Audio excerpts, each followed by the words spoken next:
asking for good order.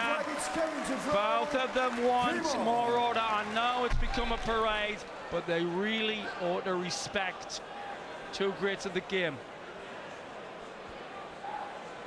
And Painter has this routine, Sid. When he needs a shot, he takes his time. He has this regular routine. He takes a step back, he lifts his fingers, he looks at the shot, and he steps up to the mark. You remember Clint Eastwood in the film The Outlaw Josie Wales. He always had the same routine before he had a gunfight. Scratched his ear, spat on the ground, and then killed the man. And Painter has a similar kind of approach. Not quite as lethal as Clint Eastwood. Great analogy, Dave. Playing with the look on his face that says, same old, same old, same old power. Over mere mortals he doth tower. Yes, it doesn't pay to take a aim against the power. 96.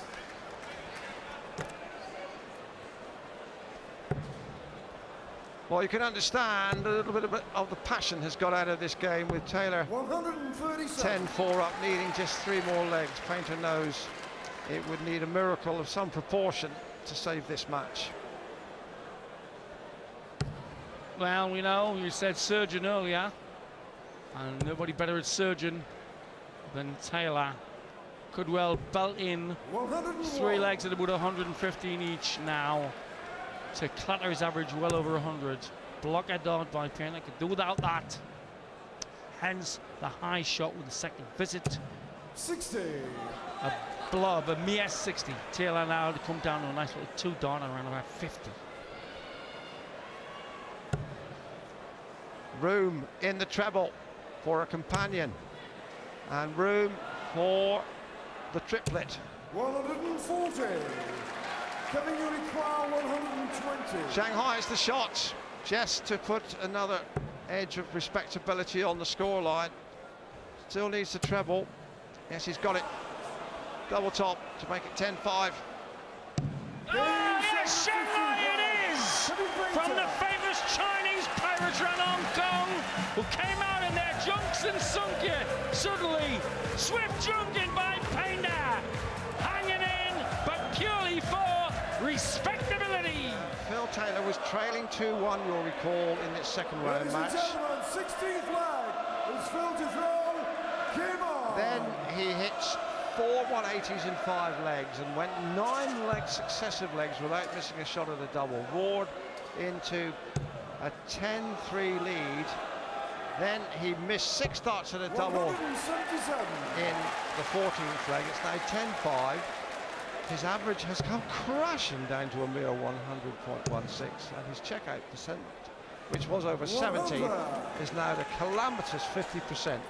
Such is the slump in Phil Taylor's fortunes. But you just get the feeling that the break will have reminded him, will have jolted him, that he's just 3 legs away from a place in the quarterfinal, and I'm sure he will be more focused as we watch the facts and figures roll up on our caption as we approach what should be the final session of this second round match. But it would appear, almost by paradox, that in this veil of despond, Painter is actually throwing darts with more abandon and hence having more success. 128. Well, Painter's accredited himself very well here, I think. So he's still averaging nearly 96 and checking out at 33%. And it's only against a player in the mould of Taylor or Barneveld that you could turn in those figures and not be in front. Absolutely. Here we go then for Taylor in a fat 16. Top of the shop, as it's called in Snook, the lipstick. Understacker needed here, a dipper. Number 2 away from the match, Taylor. 17th leg is coming to draw. Game on. Give Kevin Painter every credit. He has refused to throw in the towel.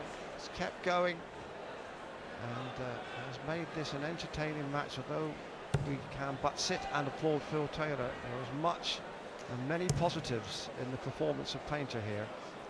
Absolutely. 137. Did say at the start he normally goes between 105 and 115 average when I play against him.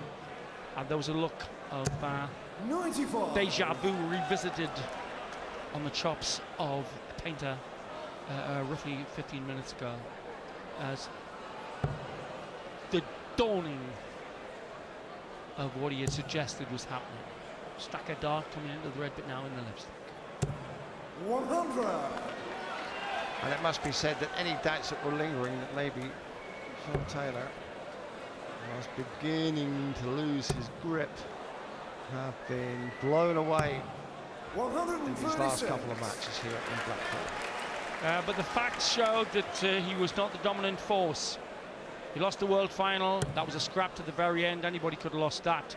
But 11-4 to Barney at Bolton, right? And then departure early doors in Las Vegas is there in the books. The power hasn't been the power for 6 months. But 101 average here in a cruise mode isn't bad. What about this though, Sid? Painter's on the maximum finish, 170. Oh! We said he needed a film here. That Painter does not put a touch of gloss on the match. 18th leg, it's Phil to throw. Came on. And that's the way he hit the 170, and nobody will deny that Painter deserves his taste of honey. Does he have a 97 average and not in the hunt? Massive character to do one, let's find the exact word, one gesture, one flourish in the face of an avalanche from the top. There are the averages. It's been another match right out of the darting debrettes. 100. Absolutely. More Leonard Sachs than Anglo-Sax, but straight out of debrettes, which, as you know, contains peerage. But there are times when Taylor is without peer at this wonderful sport.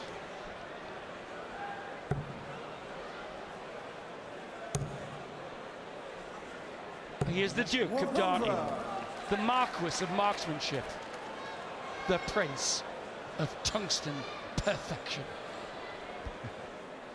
And a matching blow for blow here in this, the 18th leg. Taylor is coming down with the inevitability of night following day. 140. Pick up on a theme we echoed earlier. Adrian Lewis will be delighted with a 100.5 average in the previous match. Taylor will end this match, it looks like, on just over that. 101.7 going to be it. That'll be the highest of the tournament. And Barney will come up next to try and top it. Thus, the exquisite competition in this top stratosphere of world darts. 64. Oh, Taylor tidying things up. Would have preferred a little more power in the scoring there, but Painter's a distance back. Needs to treble with this dart. 60. Started off years ago, Dave Lonnon and 4-rail bars. My own experience, the Leeds Irish Centre in the early 70s. Here we are, millions watching on telly. Chock-a-block of the Winter Gardens in Blackpool, and this man has put it there. Bullseye, and now wants tops. That